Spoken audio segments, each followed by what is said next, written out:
예전에 저는 다들 아시는 바와 같이 아주 고리타분하다 그러면 안 되는군요. 조금 더 엄격한 고신 쪽 교회에서 어릴 때 자랐습니다. 주일날 운행되어지는 버스가 있었어요. 제가 알기로는요, 교회 버스가 왜 운행되냐 하면 주일날 차비를 드리면 안 되니까. 그래서 주일학교 학생들은 항상 아침 9시 예배에 맞춰서 도는 그 큰 버스를 타야 했어요. 저희 집은 교회로부터 멀었습니다. 그러면 어떻게 됩니까? 일찍 가야 돼요. 주일 아침 8시에는 꼭, 제가 그때 생각하기에는 세상에서 가장 재밌는 만화가 그때 했습니다. 은하철도 999부터 시작해서. 여러분들은 그런 경험 없으신 것처럼 그렇게 웃으시는데, 왜 그렇게 교회 가려고 하면 정말 중요한 그 세상에서 가장 재밌고 가장 소중한 일이 그때 그렇게 많이 일어나는지 모르겠습니다만, 제가 타야 하는 버스의 시간은 8시 10분이었습니다. 집에서 8시에 뛰어 내려가야 돼요. 그걸 놓치면 1시간 남짓을 걸어가야 되는데 수차례 했습니다. 만화 때문에. 제가 말씀드리고 싶은 건, 여러분 오늘 우리가 드리는 예배에 하나님을 만날 수 있는 참된 예배가 되어지기를 간절히 축복합니다. 참 이해할 수 없는 일이라고 생각되어지는, 우리가 이렇게 인터넷상으로 예배하는 이런 일이 있을 거라고 누가 생각했겠습니까? 아마 그 시절 목사님들이나 예배에 대한 모범이라고 생각했던 분들이 지금 이 시대를 바라본다면 참 이걸 예배일까라고 생각하겠지만, 저는 조금 전에 목사님들하고 말씀을 나누었지만, 여러분 예배는 어떤 형태로 드려지든지 저는 무관합니다. 인터넷으로 드려져도 되고, 어떻게 보면 그 예배가 인터넷보다도 더한 상황에 처해지는 경우도 저는 있다고 생각합니다. 아무도 예수 믿는 사람이 없고 혼자 그 오지에서 예배를 드리는 그 예배도 저는 예배라고 생각합니다. 예배에 정말 중요한 건 여러분 하나님을 만나는 것이 더 중요한 줄 믿습니다. 말씀을 통해서든 찬송을 통해서든 어떠한 경우라도, 여러분 이 우리가 예배를 드리는 이유는 이 시간 우리가 하나님을 만나고 우리의 어려움들이 치료받고 하나님의 도우심을 얻어서 우리의 삶이 계속되기 위함임을, 여러분 이 예배가 그렇게 중요한 것임을 여러분 기억하십시오. 이 예배의 그 본질되는 그것을 좀 잃지 않았으면 좋겠습니다. 여러분 그렇게 마음을 중심을 다 잡고 예배에 늘 오셨으면 좋겠고 참여하셨으면 좋겠습니다. 우리 예배가 어떠한 예배든 여러분 이 시간 하나님을 만나면 성공적인 예배입니다. 그걸 잃어버리시면 안 됩니다. 그래서 제가 수련회를 갔는데 어떤 목사님은 그러시더라고요. 주일을 위해서 토요일을 포기해야 된다. 그렇게 이야기를 하셨어요. 그렇게 엄격하게 이야기하셨어요. 저는 그 말에 어느 정도 동감합니다. 저도 그렇게 하려고 하지만 정말 안 됩니다. 정말 안 되는 일입니다. 그러나 그 말에 정말 공감합니다. 정말 어려운 겁니다. 여러분 레위기 그 구약의 모든 그 어려움들의 본질이 뭔지 압니까? 하나님의 자녀가 하나님을 예배할 때 하나님을 만나는 기본적인 일이에요. 그걸 위해서 정결이 필요한 겁니다. 그 정결 여러분 읽어보십시오. 얼마나 어렵고 힘듭니까? 그렇게 해야만 하나님을 만나는 거예요. 그러나 그 모든 것이 예수 그리스도의 피로 말미암아 우리가 이렇게 쉽게 만나게 되었지만, 하나님을 만난다는 그 본질은 정말 우리에게 두려운 것이고 힘이 없는 것입니다. 여러분 그렇게 예배를 준비하십니까? 우리의 예배가 좀 모자라서가 아니라 어떻게 보면 예배드리는 우리의 마음의 그 시선이, 우리의 마음들이 조금 어떻게 보면 나태해졌는지도 모르겠어요. 정말 여러분 죽을 각오로 하나님 오늘 만나지 않으면 안 된다는 마음으로 오셨습니까? 그런 마음이 있으셔야 돼요. 그렇게 해도 주님을 만날까 말까. 어떤 목사님을 만났는데 더 강조해서 이야기하더라고요. 우리의 6일의 삶은 한날 그 주일 하나님을 만나는 것을 위해서 6일을 살아간다. 여러분 그렇게 생각해 보신 적 있어요? 저는 그 목사님 말에도 동감합니다. 오늘 이 예배가 그렇게 중요하다는 말씀을 드리군요. 우리가 인터넷으로 드리고 있든 아니면 그렇지 못하든 그렇지 않든 그 방법과는 무관하다는 거예요. 그러나 우리의 그 방법들이 우리를 나태하게도 할 수 있어요. 여러분 마음을 다 잡으셔야 됩니다. 정말 집중하셔야 돼요. 오늘 이 예배 가운데 여러분 하나님을 만나고 하나님의 말씀으로 위로받고 그렇게 한 주간을 또 살아갈 수 있는 힘의 원동력들을 얻기를 간절히 축복합니다. 제가 오늘 여러분들과 나누는 말씀은 요한복음 14장 1절로 4절의 말씀인데요. 제가 많은 곳에서도 이야기를 했고 또 비슷한 본문의 말씀을 여러분들과 나누었던 것이 기억이 납니다. 요한복음 13장부터 15장까지는 마지막 제자들과 사랑을 나누는 예수님의 모습, 우리 주님의 모습이 등장합니다. 13장에서는 마지막이니까 이제 그 제자들에게 해줄 수 있는, 보일 수 있는 본을 보이십니다. 그들의 발을 다 씻으시죠. 이것이 내 모습이다. 이것이 내가 너희에게 행해야 하고 또 너희가 반드시 세상 가운데서 행해야 될 모습이라고 그들의 발을 씻으십니다. 발을 씻는 것은요, 그 당시에 가장 업신여겨지는 종들이 행하던 것이에요. 그런데 예수님이 그 발을 씻기셨어요.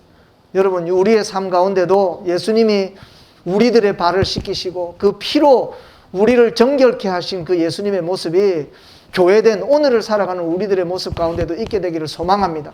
아, 세상은 더럽다, 막 냄새난다, 아유, 세상 사람은 상종할 거 못돼, 그런 것이 아니라 예수님이 정말 더럽고 추한 우리의 발을 씻기신 것처럼 우리도 정말 더럽고 추악한 그 발을 씻기까지 낮아지는 예수님의 모습이 우리의 삶의 모습이기를 간절히 소망해 봅니다. 베드로가 그랬잖아요. 주님, 저 발은 안 됩니다. 그래서 주님 뭐라고 이야기하십니까? 그렇지 않으면, 이 일을 내가 너에게 행하지 않으면 너와 나는 상관이 없다 그래요. 여러분, 우리가 세상에 나가서 주님처럼 우리도 누군가에게 이 일을 행하지 않으면 우리는 아무 상관이 없어요. 주님하고 아무 상관이 없어요. 우리가 오늘 교회된 것은 뭐 카페에서 하느냐, 뭐 건물을 번듯하게 짓느냐, 뭐 찬양대가 있느냐, 이런 것이 중요한 것이 아니라 교회가 발을 씻기시는 예수님을 본받는 교회라면 교회는 누군가의 발을 씻어야 돼요. 그게 우리 교회가 되고 여러분 가정들이 되고 우리 한 분 한 분의 그런 삶이 되기를 간절히 축복합니다. 주님이 그렇게 제자들에게 이야기하시고 이제 마지막임을 이야기하셨어요. 그 길이라는 걸 이야기하십니다. 내가 가야 될 길이 있다고. 제자들이 주님이 가신 길을 모르는데 어떻게 따라갑니까? 이런 이야기를 하죠. 오늘 본문의 말씀에 바로 앞에 보면 베드로와 예수님의 대화가 등장합니다. 발을 씻기시는 예수님, 그리고 이제 곧 십자가 지실 그 이야기들에 대해서 내가 가는 이 길을 너희도 따라가야 한다.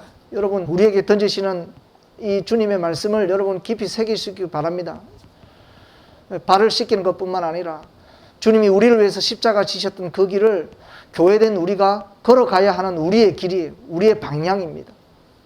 이제 36절부터 38절 오늘 본문을 여러분들과 나누기 위해서 앞선 그 베드로와의 예수님과의 이야기에 우리가 한번 시선을 좀 돌려보려고 합니다.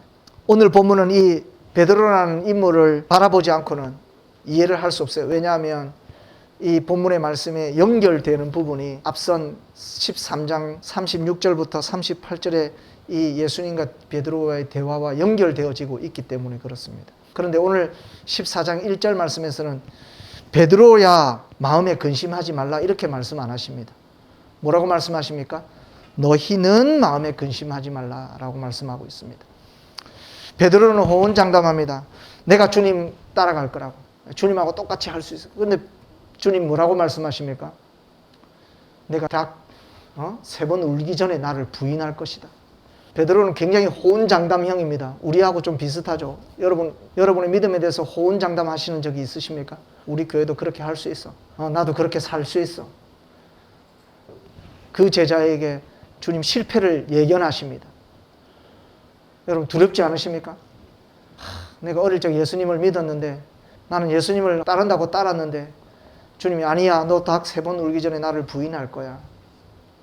실패하고 말 거야. 이러면 여러분 마음에 어떤 생각이 드십니까? 주님 이렇게 말씀하십니다. 너희는 근심하지 말라. 이 말씀이 뭡니까? 베드로뿐만 아니라 베드로와 대화 가운데 있었던 제자들의 마음에 뭐가 있었음을 여러분 추측할 수 있습니까? 근심이 일어난 거예요. 그러니까 주님 뭐라고 말씀하십니까? 너희는 근심하지 마라. 내가 베드로에게 너희의 실패에 대해서 내가 예견했다고 너희 근심하지 마라. 먼저 오늘 본문에서 여러분들과 나누어 보고 싶은 것은 우리가 예수님 앞에 살아갈 때에 우리는 근심이 없는 자들이 되는 것이 아니라 우리도 여전히 근심이 우리에게 존재하는 거예요. 예수님을 믿으면서도 우리는 우리 안에 우리의 삶 가운데 근심하게 되는 때가 있습니다. 왜냐하면 우리도 베드로보다 더하면 더했지 덜하지는 않습니다. 여러분 실패를 경험해 보지 않으셨어요? 믿음의 사람들이만 실패를 합니다. 저도 목사지만요. 정말 여러분들에게 진심으로 고백하지만 매 순간순간이 저는 실패입니다. 목사인데도 그래요. 아니 목사라고 뭐 별 다를 건 아니지만 여러분 믿음에 많은 연륜이 쌓여진 분들을 바라보면 볼수록 그분들의 고백은 뭡니까? 오늘도 나는 실패하는 자. 여러분 오늘 본문 가운데서 첫 번째로 여러분들과 주님의 음성을 나눈다면 우리에게 근심이 있음을 여러분 우리가 알아야 합니다. 근심이 있는 거 이상한 게 아니라는 거. 그렇다고 또 당연한 것도 아닙니다. 그렇지만 그 있는 것이 우리에게 죄의식이 되거나 우리의 자존감을 무너뜨리는, 우리의 믿음을 무너뜨리는 것이 되어서는 안 된다는 것입니다. 주님께서 예견하신 곧 있을 베드로의 이 실패는 엄청난 파급 효과가 있었습니다. 주위에 있던 제자들에게 너무나 그들의 마음을 허물어뜨린, 주님도 안 계신데 내 삶의 모든 걸 버리고 주님을 쫓았는데 이제 주님은 안 계시고, 그런데 주님 말씀하시는 곧 있으면 너희는 다 실패할 거라는 말씀에 그 어느 제자가 마음이 무너지지 않겠습니까? 그러나 주님은 근심이 있지만 우리에게 근심하지 말라라고 말씀하십니다. 우리의 삶 가운데 이런저런 이유로 우리도 근심하게 됩니다. 인생들의 삶에 어떻게 보면 우리의 삶을 살아가면 살아갈수록 우리의 일부분이 되어질 것이 이 근심입니다. 베드로 전서의 말씀에 보면 이 말씀을 염두에 뒀는지 모르겠지만 베드로의 고백이 있습니다. 뭐라고 말씀합니까? 베드로전서 1장 6절 말씀에 이런 말씀이 있습니다. 잠깐 근심하게 되지 않을 수는 없다라는 것입니다. 굉장히 이 말씀과 연결되어지지 않습니까? 잠깐 근심하게 되지 않을 수 없다. 이 베드로의 고백. 너희가 잠깐 근심하게 되지 않을 수 없다. 근심이 없어지는 것이 아닙니다. 베드로가 한심하거나 당시 제자들이 못난 것이 아닙니다. 오늘을 살아가는 우리들이 우리의 삶 가운데 어떤 근심이 있다고, 내가 지금 염려하고 걱정한다고 해서 우리가 한심한 게 아니에요. 우리가 잘못되어진 것이 아닙니다. 우리가 예수님의 제자로서 실격자들이 아니라는 것입니다. 어떻게 보면 우리는 근심할 수밖에 없는 존재들입니다. 찬송가 486장이 기억나더라고요. 486장 한번 찾아보시겠습니까? 이 세상에 근심된 일이 많고 참 평안을 몰랐구나. 내 주 예수 날 오라 부르시니 곧 평안이 쉬리로다. 이 세상에 근심된 일이 많다. 우리가 근심할 수밖에 없는 존재들. 예수님을 직접 친히 3년 동안 그 옆에서 예수님의 말씀을 듣고 같이 먹고 그의 놀라운 이적들을 발견한 그 제자들까지도 허물어지는 그 삶이 우리들의 삶입니다. 여러분 호언장담하십니까? 우리의 삶만이 그런 것이 아니라는 것을 말씀드리고 싶습니다. 여러분 염려 불안도 있으시죠? 또 베드로처럼 호언장담하지 마십시오. 나는 그렇지 않을 거라고. 나는 다를 거라고. 다 버려도, 다 실패해도 나는 그렇지 않을 거라고. 이 모습보다는 오히려 주님 그렇습니다. 주님 저를 도와주십시오. 주님 제가 염려가 있어요. 근심이 있습니다. 이 고백이 오히려 오늘 우리 다빈 공동체 안에 여러분의 삶 가운데 있기를 간절히 축복해 봅니다. 주님 그렇습니다. 그런 근심 많은, 염려 많은, 걱정 많은 우리들을 향해서 오늘 주님이 우리들의 삶을 향해서 근심하지 말라라고 말씀하십니다. 이것은 근심하는 우리들을 향해서 책망하시거나 나무라시는 장면이 아닙니다. 너희는 근심할 수밖에 없는 자들이지만 그러나 얘들아 근심하지 마라. 주님 이렇게 말씀하십니다. 근심할 수밖에 없지만 얘들아 그 근심을 벗어나라. 그 근심을 이겨내라. 이겨낼 수 있다. 이렇게 말씀하시는 것 같아요. 제가 좋아하는 치어업 하시는 것 같아요. 우리 옆에서 독려하시는 것 같아요. 홍이가 너 근심하는 것 때문에 염려하거나 더 낙담하거나 괜찮다. 넌 그렇지만 이겨낼 수 있다. 그리고 주님이 오늘 우리에게 그 근심을 이겨낼 수 있는 키로 믿음을 제시하십니다. 하나님을 믿으니 또 나를 믿으라. 왜 믿음을 제시하셨을까? 믿음이 우리가 없습니까? 우리 예수님 믿습니다. 하나님 믿습니다. 믿지 않습니까? 그런 근심이 있는 거예요. 그래서 이 근심이라는 것을 조금 더 찾아보기 시작했습니다. 그랬더니 많은 주석서, 여러 주석서 가운데 이 근심에 대한 여러 해석들을 요약해서 말씀드리면, 이 근심이 무엇이냐? 마음의 요동, 동요와 비견됩니다. 동요하는 것, 흔들림. 그리고 또 한 가지 혼란스러움. 또 말씀 가운데서도 이런 주석가들의 이런 많은 의견들에 동조하는 말씀들이 있습니다. 에베소서 1장 4절의 말씀입니다. 이는 우리가 이제부터 어린아이가 되지 아니하며 사람의 속임수와 간사한 유혹에 빠져 온갖 교훈의 풍조에 밀려 요동하지 않게 하려 함이라. 요동한다. 야고보서 1장 6절 말씀에 오직 믿음으로 구하고 조금도 의심하지 말라. 의심하는 자는 마치 바람에 밀려 요동하는 바다 물결과 같다. 이렇게 말씀하셨습니다. 왜 주님이 믿음을 이야기하셨을까? 이 근심은 믿음에 반하는 어떤 요소가 있는 거예요. 그게 뭡니까? 우리가 가질 수밖에 없는 이 근심은 무엇을 흔듭니까? 우리의 믿음을 흔드는 거예요. 내가 물질이 없어서 누구가 아파서 어디가 아파서 내가 걱정하고 염려하는 이것들이 계속 우리의 삶 가운데 우리가 이것들을 가지고 있게 되면 내가 믿었던 그 믿음이 어떻게 됩니까? 요동케 되는 거예요. 흔들리게 되는 겁니다. 마치 바다 물결이 끊임없이 민물과 썰물을 가지고 오듯이 우리의 믿음이 흔들리게 된다는 거예요. 그래서 주님은 오늘 근심하며 살아갈 수밖에 없는 우리들을 향해서 너희들의 그 근심이 무엇인지에 대해서 하나하나 나열하고 그 근심을 이길 것을 방법을 제시하시는 것이 아니라 그 근심이 어떤 것이든지 무엇이든지 건강을 위한 것이든지 물질을 위한 것이든지 삶의 자녀들의 문제든지 어떤 것이든지 너희의 마음에 근심이 생기면 다시금 뭘 하라고요? 믿음을 점검할 수 있게 되기를 축복합니다. 믿음과 무관하지 않는 겁니다. 어떤 것이든지 우리에게 근심이 생긴다는 것은 하나님을 향한, 예수 그리스도를 향한 우리의 믿음이 흔들리고 있다는 거예요. 참 웃기죠? 내가 암에 걸려서 근심하고 있는 건데, 나는 돈이 없어서 좋은 학교를 못 갈 것 같아서, 좋은 배우자를 못 만날 것 같아서, 그래서 나는 근심하는 건데, 오늘 주님은 2021년을 살아가는 여러분들, 하나님의 제자된 예수 그리스도를 믿음으로 교회라는 이름으로 살아가는 여러분들을 향해서 아니라고, 돈이 없어서 너희가 근심하는 게 아니라 나를 향한 너희의 믿음이 지금 흔들리고 있는 거라고. 하나님을 향한 믿음이 너희가 요동치고 있는 거라고. 지금 우리의 믿음을 점검해 보아야 합니다. 우리의 믿음을 점검하는 것은 우리의 근심들을 떨쳐낼 수 있는 주님이 말씀하시는 절대적인 큰 힘입니다. 그러면 어떻게 해야 될까요? 하나님을 믿으니 또 나를 믿어라.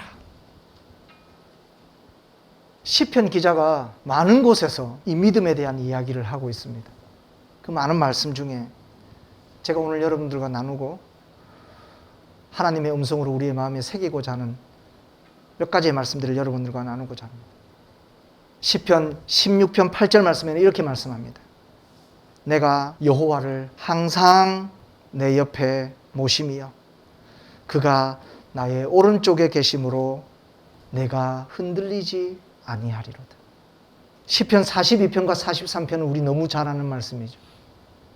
어떤 말씀입니까? 내 하나님이 어디에 있느냐라는 질문입니다. 세상이 우리에게 던지는 질문이고요. 우리의 삶 가운데 우리의 믿음이 흔들리는 그 근심이라는 것들을 우리가 하게 될 때에 우리 자신들에게 던지는 질문입니다. 내 하나님은 어디 있느냐라는 질문. 그 질문 앞에 시편 기자가 그의 믿음을 고백합니다. 내 영혼아, 내가 어찌하여 침하며 어찌하여 내 속에 불안해하는가? 너는 하나님께 소망을 두라. 그가 나타나 도우심으로 말미암아 내가 여전히 찬송하리라. 42편 11절 말씀입니다. 내 영혼아, 내가 어찌하여 낙심하며 어찌하여 내 속에 불안해하는가? 너는 하나님께 소망을 두라. 나는 그가 나타나 도우심으로 말미암아 내 하나님을 여전히 찬송하리로다. 43편 5절 말씀입니다. 내 영혼아, 내가 어찌하여 낙심하며 어찌하여 내 속에 불안해하는가? 너는 하나님께 소망을 두라. 그가 나타나 도우심으로 말미암아 내 하나님을 여전히 찬송하리로다. 하나님을 믿는 믿음을 점검해 보셔야 합니다. 내가 주로 섬기는, 주로 믿는 그 예수 그리스도를 다시금 바라보아야 합니다. 시편 기자는 그렇게 고백합니다. 소망을 두라는 것이죠. 여러분 다시 우리의 믿음을 점검해 보라는 거예요. 그리고 시편 기자는 이렇게 고백합니다. 내가 그 하나님을 바라보니, 내가 주로 섬기는 그 예수 그리스도를 바라보니 그가 나타나 우리를 도우신다라고 고백하고 있습니다. 시편 기자가 이렇게 하나님께 소망을 두라. 그러면 그가 내게 나타나. 내가 여전히 이전에 내가 믿었던 그 예수 그리스도, 내가 믿었던 그 하나님이 여전히 내 삶 가운데 계심을 내가 그의 도우심으로 말미암아 보게 되고 그 의심을 떨쳐내고 여전히 찬송하게 될 것이라. 정말 걱정거리 많고 정말 고민하는 것 많고 어려운 마음 이 세대 가운데 오늘 주님 우리에게 뭐라 말씀하시는? 내 믿음을 점검해보라 말씀하셨어요. 근심하지 말라. 이 말씀은 우리를 나무라시는 것이 아니에요. 그래, 근심할 수 있어. 너는 근심할 수밖에 없는 존재잖아. 그러나 홍이가 다시 너 믿음을 점검해봐. 그것이 내 근심을 이겨낼 수 있는, 벗어날 수 있는, 그 근심에서 승리할 수 있는 길이야. 내 하나님께 소망을 두어. 너를 여전히 사랑하시는 그 하나님께 소망을 두어. 그러면 그 하나님이 내 삶 가운데 나타나서 너의 근심된 그 삶을 여전히 찬송된 삶으로 바꾸어 가실 거야. 사랑하는 다빈의 성도 여러분, 하나님이 누구십니까? 예수님이 어떤 분이십니까? 우리는 어떻게 알고 그분을 믿고 계십니까? 정말 염려거리 많고 걱정거리가 너무 많습니다. 코로나 시대에 살아가면서 이게 불안해서 어떻게 살겠습니까? 제 삶에 너무 어렵게 다가옵니다. 그 어려움을 대할 때마다 우리 함께 교회되어가는 여러분들의 삶은 어떨까라는 고민들을 해봅니다. 뉴스에서 어떤 사람이 쓰러졌다는 이야기를 들을 때마다 내 건강은 안전한가? 여러분 이럴 때일수록 우리에게 근심하지 말고 우리에게 허락하신 그 믿음을 다시금 바라보라 말씀하시는 이 주님의 음성에 여러분 우리 이번 한 주간 아니 우리 앞으로의 모든 그 시간들 가운데 이 믿음을 다시금 점검해 볼 수 있는 저와 여러분들 되기를 간절히 소망해 봅니다. 한 가지 더 있다면 근심이 일어날 때마다 오히려 그 근심 속에 빠지는 것이 아니라 오히려 하나님을 믿는 그 믿음을, 우리를 위해서 십자가 지신 그 예수 그리스도를 믿는 믿음을 다시금 바라볼 수 있는 저와 여러분들 되기를 소망합니다. 제가 오늘 제목을 내 마음에 있어야 할 곳, 마음이 있어야 할 곳이라고 제목을 정했습니다. 우리의 소망이라고 할 수 있습니다. 내 하나님께 소망을 두라. 여러분의 마음은 어디에 있습니까? 근심을 곰곰이 생각해 보니까요, 내 관심이 있는 곳에 근심이 일어나요. 내가 가지고 있는 지금 현재의 관심이, 내 시선이, 내 마음이 건강에 있으면 건강에 대한 근심이 일어나요. 내 관심이, 내 마음이 물질에 있으면 물질에 대한 근심들이 얼마나 많이 일어나는지.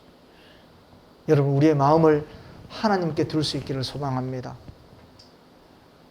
여러분 우리의 마음을 우리의 발을 씻으신 그 예수 그리스도를 향할 수 있게 되기를 소망합니다. 아주 우문현답 같죠. 나는 이렇게 힘든데 주님 그저 하나님만 바라보라고 하시니, 그저 주님만 바라보라고 하시니 하나님 내 마음이 어렵습니다. 그러나 주님 우리에게 여전히 이야기하시는 거예요. 하나님을 믿으니 또 나를 믿으라. 사랑하는 다빈 성도 여러분, 우리의 믿음을 점검하고 우리에게 허락하신 그 믿음으로 다시 한번 승리할 수 있는, 우리의 모든 근심들을 떨쳐낼 수 있는, 우리의 마음의 요동들을, 그 흔들림들을 떨쳐내고 오히려 더 여전히 하나님을 찬송하는 믿음의 자녀들 다 되어지기를 주님의 이름으로 축복합니다.